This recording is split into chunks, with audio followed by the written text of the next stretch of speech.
আসসালামু আলাইকুম। আপনারা সবাই কীরকম আছেন? আল্লাহ দিলে আমরা তো ভালোই আছি।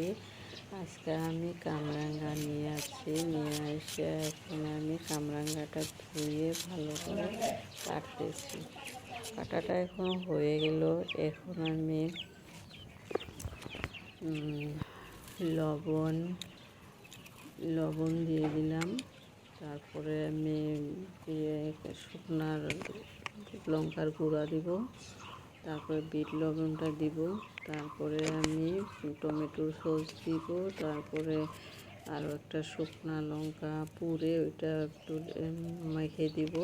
দেওয়ার পরে ওটা আমি এখন মেখে নিব। মেখে নিয়ে কিন্তু এই দিনে কামরাঙ্গাটা খাইলে যে দুপুরবেলায় খুব ভালো লাগে।